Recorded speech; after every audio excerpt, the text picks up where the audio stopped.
name is Gulhassan Bhutto. I am a consultant and advisor of competitive trading bilateral contract market at the NEPRA, simply called competitive market.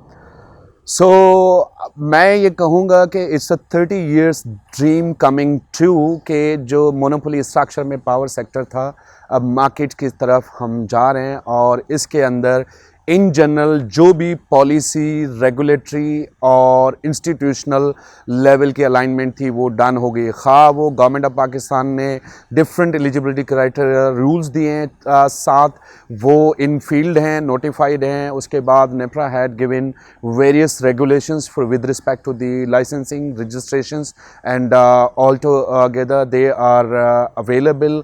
और जो भी इसके with regard to the operationalisation of a market जो भी people process technology side पे और institutional related reforms थे वो भी डन हो चुके हैं। टू समराइज और cut to the short, market is I mean all nothing changing या कोई बॉटलनेक्स नहीं है। It's about to the launch और अथॉरिटी ने इस रिगार्ड्स में एक जो है ना फाइनल टेस्ट रन आना था CPPA से, वो आ चुका है नेप्रा के पास एंड अथॉरिटी ने उसको जनवरी में एडवर्टाइज़ किया था।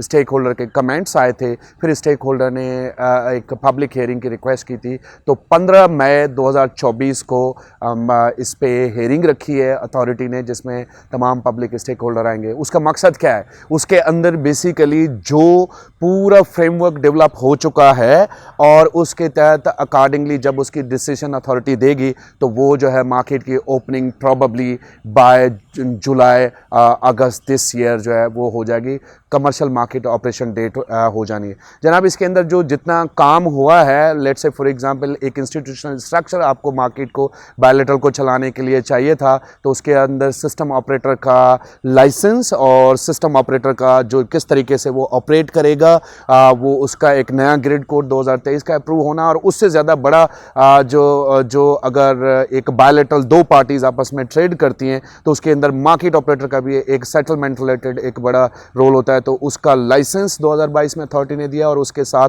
मार्केट कमर्शियल कोड जो है अप्रूव किया। बेसिकली वो मार्केट का गवर्नेंस फ्रेम है कि किस तरीके से पार्टिसिपेंट्स इनरोल होंगे, रजिस्टर्ड होंगे और कैसे ट्रेड होंगे, ट्रेड करेंगे विद डिमांड और सप्लाई साइड अपने हिसाब से।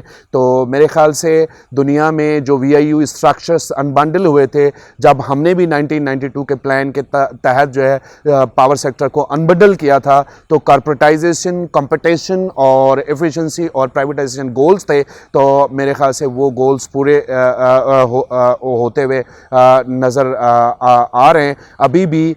यानी कि जो है दिस ईयर मार्केट जैसे ओपन होगा तो ये डिफरेंट जो है इसके बेनिफिट्स हैं। जैसे आप जब रेगुलेटेड रिजीम में होते हैं तो आप सॉवरेन गारंटेड पूरा पावर सेक्टर है, जनरेशन को आप सॉवरेन गारंटियाँ देती है। जो भी आपके रिस्क हैं कॉन्ट्रैक्ट के, प्राइस के, वॉल्यूम के, टेक्नोलॉजी के, वो कंज्यूमर पे होते हैं। जब आप मार्केट्स पे आते हैं तो आप टैरिफ रेगुलेटेड नहीं होते, वो रिस्क इन्वेस्टर पे शिफ्ट हो जाते हैं और शॉर्ट टर्म कॉन्ट्रैक्ट्स बेसिस पे आप कॉन्ट्रैक्टिंग कर रहे होते हैं। एक कंज्यूमर को चॉइस होगी। मार्केट क्या होगा इस वक्त जो 33-34 मिलियन कंज्यूमर हैं पाकिस्तान में, उसके अंदर बल्क पावर कंज्यूमर्स हैं, उसको चॉइस दी जा रही है ताकि जो है वो अपने मर्जी से किसी भी सप्लायर से बिजली खरीद करके और इन डिस्ट्रीब्यूशन के नेटवर्क से जो है व्हील करके यूज ऑफ सिस्टम चार्जेस दे के और वो कर लगे, ताकि उसके पास अपनी बिकॉज वैल्यू चेन के अंदर, प्रोडक्शन के अंदर जो 75 to 85% कॉस्ट होती है जनरेशन की होती है, तो कंपटीशन बेसिकली जनरेशन पे होती है और बाकी सप्लाई साइड पे होती है। बीच में ट्रांसमिशन डिस्ट्रीब्यूशन तो एक छोटा सेगमेंट है जो वैल्यू चेन का कॉस्ट का 15 से 20% है।